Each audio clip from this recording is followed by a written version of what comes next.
out of the vehicle at River Road, right along the LA River, adjacent to the 710 in Cudahy there. So there was a foot pursuit going on evening, weaving across several lanes of traffic here. He's got all 3 lanes to play with, no traffic in his way as he continues westbound on Atlantic Boulevard. Or I'm sorry, northbound, right?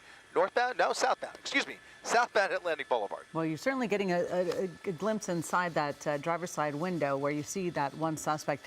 Again, Chris, we're talking, this originated as a carjacking situation. Can you repeat exactly that part of this?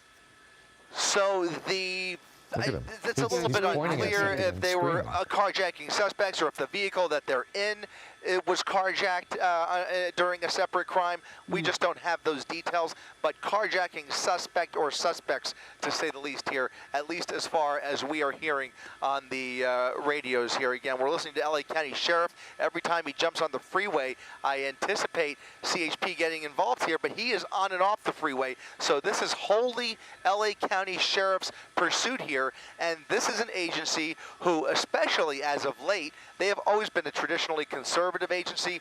Lately, they have not been in many extended pursuits, below average, I would say, in recent weeks and months. But you can see they have dedicated upwards of 9 or 10 units to this pursuit alone. They want this guy bad. Obviously, a lot more details on that crime that we are trying to gather more information on. But in any event, a dangerous suspect on the loose here as he has now taken control of this, what is believed to be a carjacked vehicle, now continuing on Atlantic Boulevard with that primary unit really closing in, only about 3 car lengths behind him, guys. Yeah, you wonder if he's going to make a move. And this guy's really agitated. Oh, going the wrong way now. It looks like he's coming into traffic. But that shot that you had, he's literally pointing out the front windshield and screaming. His behavior has been really erratic inside, the cockpit of that car. It makes you worried that maybe he's agitated at best, but perhaps more problems than that going on. Exactly. The driving has been unpredictable, but so is his behavior behind the wheel there. As we zoomed in, you could see very, very agitated as he was starting to feel that pressure. I think all of these maneuvers at this point are basically random turns, just desperate to get away.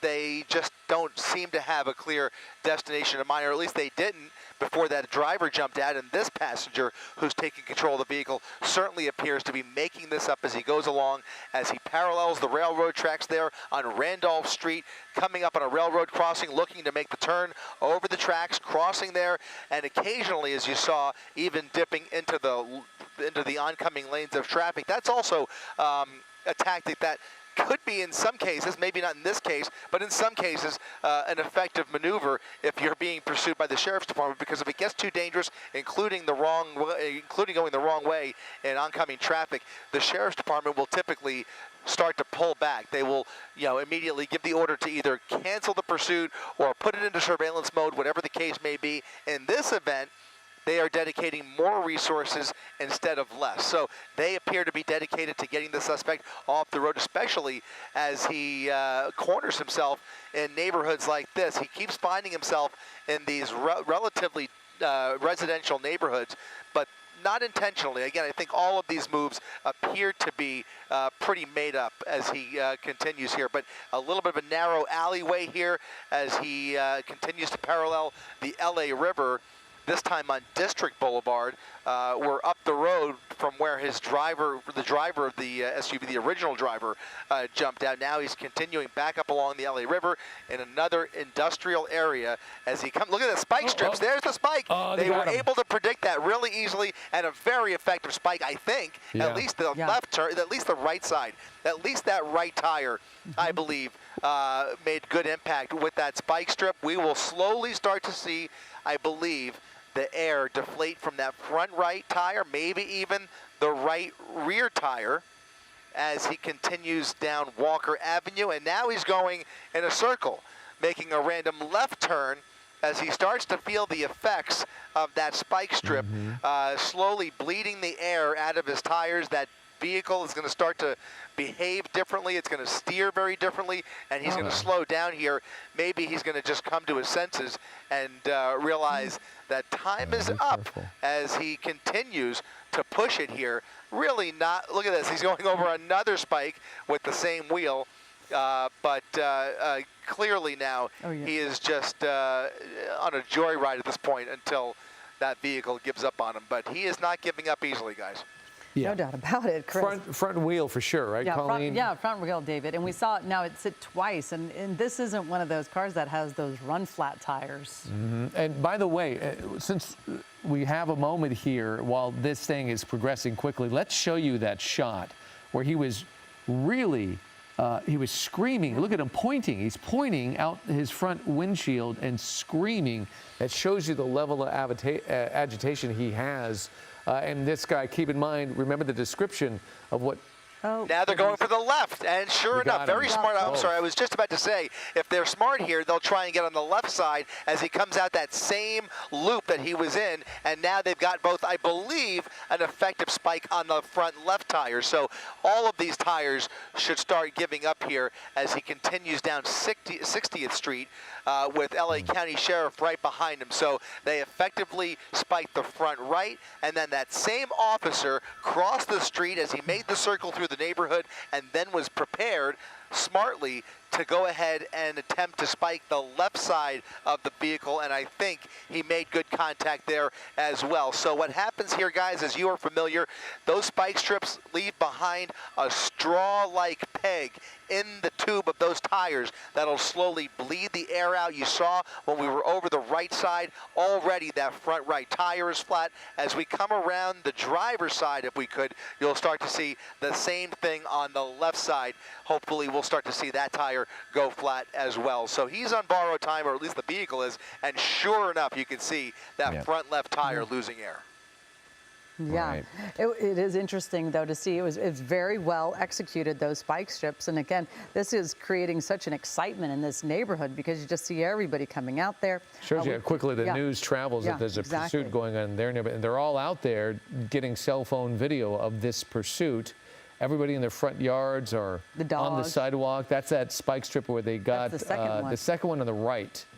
And then you saw just a second ago the one on the left, too. So by our calculations, there's a really good chance that 3 of his 4 tires are going to be flat soon. They'll be basically down to one that is inflated, that back right-hand one. I'm not sure if they've hit that yet. Not sure, but maybe they did. Yeah, because right here is where I thought it did, but no, I don't think it did that back. So I think the 2 back tires have not been punctured. Yeah, they appear to be, at least that left tire, that left rear appears intact, but clearly the front left is out of commission here.